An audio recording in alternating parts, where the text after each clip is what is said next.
Queridos irmãos e irmãs, hoje nossa reflexão se volta para o profeta Isaías, que nos apresenta uma visão profunda do sofrimento redentor. E à luz dessa mensagem, trazemos o olhar jurídico, pois no direito também buscamos uma forma de justiça que ampare a todos. Nesse texto de Isaías, encontramos um servo que carrega sobre si os pecados e as dores dos outros. Em nosso campo jurídico, isso nos remete ao direito penal, onde o conceito de punição é central. Mas a sua missão, de fato, é buscar a justiça e reabilitação. Esse servo é ferido por nossas transgressões. Ou seja, ele toma a dor e o peso das consequências das ações alheias. Uma ideia análoga ao princípio de solidariedade na justiça, que existe para que as pessoas se ajudem e dividam as responsabilidades e fardos uns dos outros. Esse servo sofredor, homem de dores experimentado nos trabalhos, se mantém mudo perante o sofrimento e a opressão, sem abrir a boca. Essa imagem nos lembra a defensoria pública e o direito de defesa que está garantido a todos.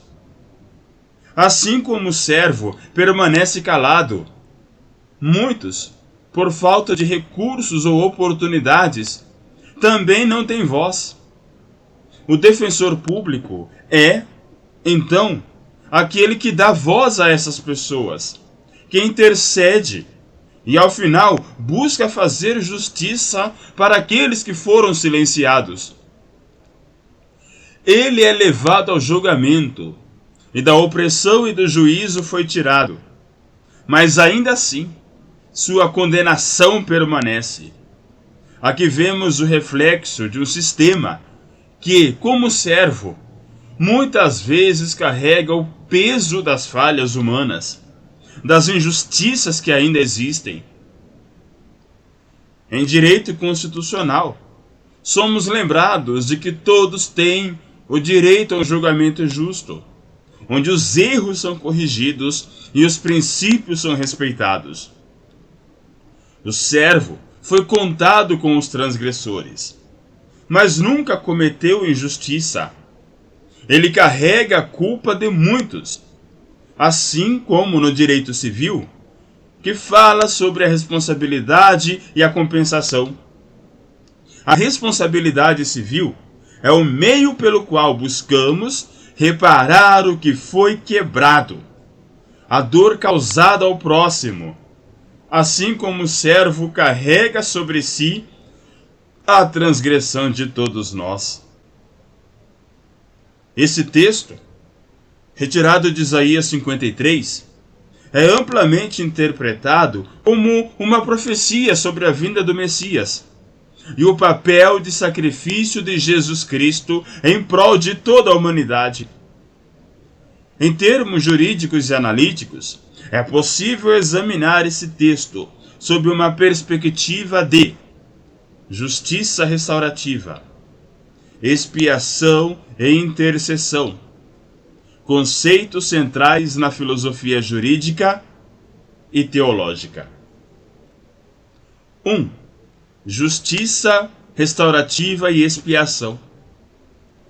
A ideia de alguém tomar sobre si as enfermidades e transgressões dos outros, como mencionado nos versos 4 e 5, remete ao conceito de justiça restaurativa, onde o objetivo não é apenas punir o transgressor, mas restaurar o dano causado pela transgressão.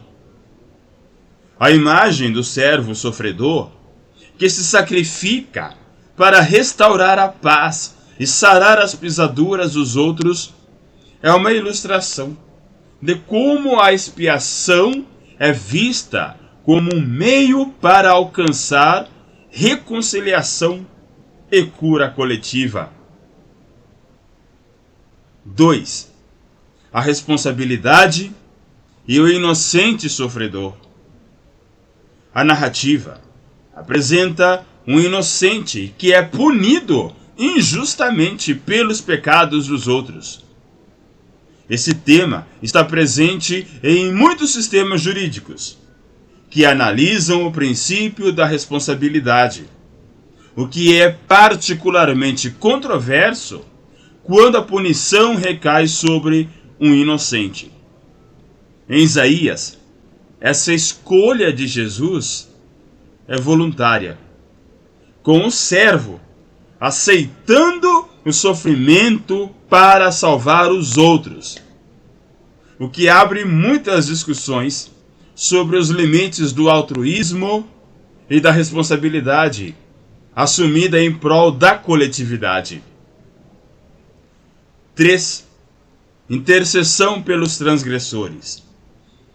No verso 12, o texto menciona que o servo intercedeu pelos transgressores.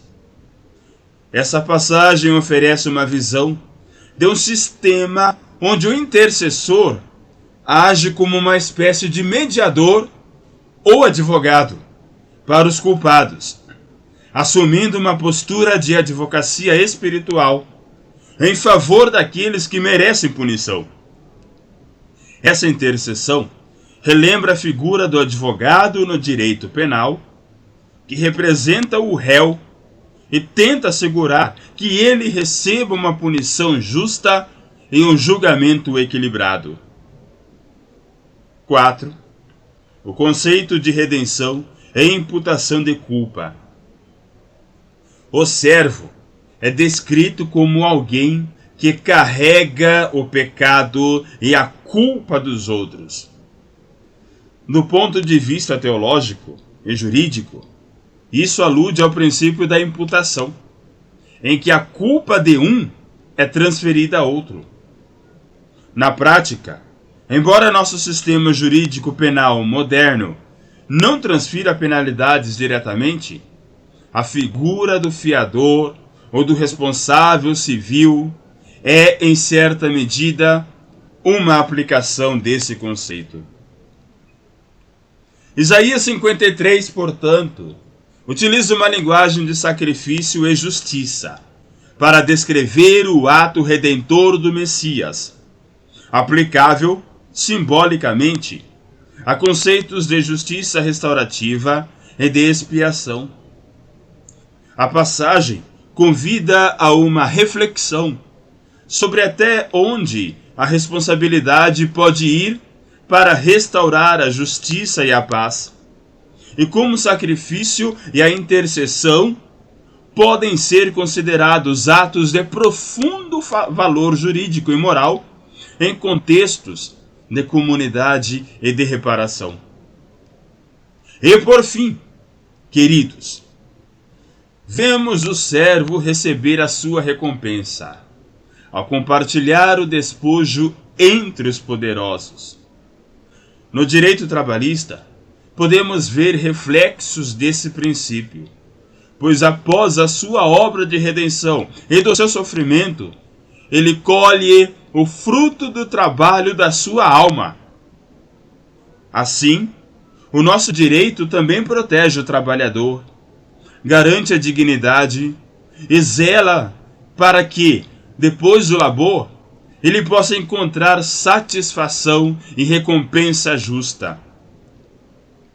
Portanto, que possamos refletir sobre o papel do direito, não apenas como um sistema de punição, mas como um meio de restaurar, proteger e promover a dignidade de todos.